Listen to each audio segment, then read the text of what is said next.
there are things that we can do because we can influence our men in a positive way. I'm not talking about trying to manipulate them. I'm talking about being a woman who is an influencer, who is intentional and thinking about how to help her guy become a godly husband, which is going to make him a more joy-filled, fulfilled man, right? If he becomes a godly guy, he's going to feel so much better about himself. What if the reason that your husband is not really following after God and living out those character qualities of the godly husband, what if it's because he fears losing enjoyment? That he's just not going to be happy.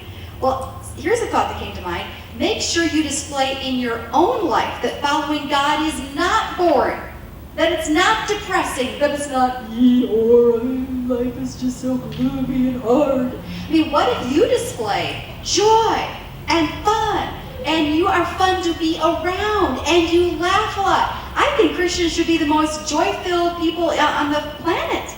Search out other Christian couples that you can sense are fun, and purposely invite them over for dinner.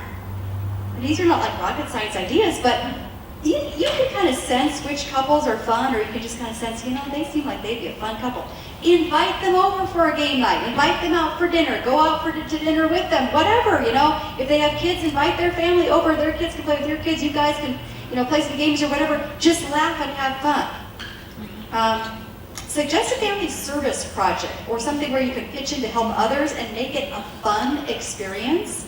Because then he's going to think, okay, like this serving others doesn't have to be like, oh, this is so horrible. They drugged me to do this horrible thing. But, find something that you can tell would maybe resonate with your husband as a service project or something, helping others. And as he starts to feel that fulfillment that comes, because it always feels so good when you help someone, doesn't it? Like, isn't it the best feeling if you drop off a bag of groceries anonymously on someone's doorstep and you just tiptoe away and you're like, don't you just feel so good inside? Because it feels good. We're wired to help other people. What if you help your husband experience some of that? And he's like, this actually feels pretty good and I'm feeling pretty good about it. It's like, show him how to have fun and the adventure of being a believer.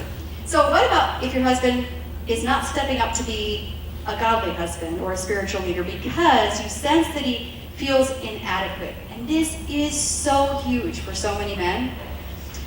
If you have emasculated your husband by acting like you know everything, or if you've tended to correct him or criticize him a lot, again, humbly apologize and decide to affirm him every day. And then watch for even the smallest ways that he takes leadership and praise him.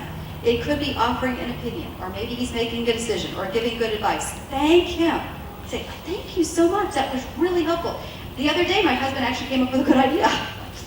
Not like that. It does happen. It does happen. Usually I think it's just me, but he actually had a good idea. And I was all over that. I said, that was brilliant. And you could just tell he was standing up a little taller because men just want to feel valued and they do have what it takes. So notice anytime that he has a good opinion, a good idea, anything, and just be all over praising him, because then he will be more confident in being more of a leader in the future. And on the spiritual leadership level, again, watch for the smallest signs of spiritual leadership and praise him. It could be simply that he went to church. I'd be all over that. I'd say, honey, I've just noticed that so many men do not go to church with their wives or their families. I am so blessed that you go to church, that you attend. I am so blessed. I feel like the most blessed woman. Thank you for going against the society's norm that says, oh, church, God, that's not important. I am so proud of you just standing strong here and saying, I'm going to go to church with my family. Man, your husband's going to be like, okay, I am pretty good. But he's going to feel like, okay, I can be a spiritual leader. She sees something in me. That's something we can affirm. It's like the smallest thing to notice, but it's like, have we ever thanked our husbands for going to church and said, I feel blessed that you actually go to church?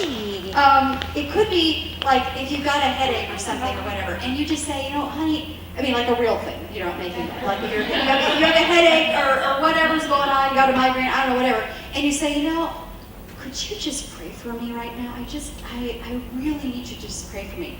Almost every husband, even if he feels spiritually inadequate, when he sees his wife struggling with something and you ask him to pray, almost every husband will pray at that point.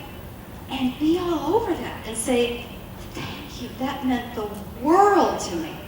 And then the next time it gets a little easier for him, and then the next time it gets even a little easier, and pretty soon he's praying. And he feels like, I can do this, I can do this, I can do this. I was intimidated, but now I can see that I can do this. So you're praising him, and you're looking for those opportunities where you can ask him to take spiritual leadership.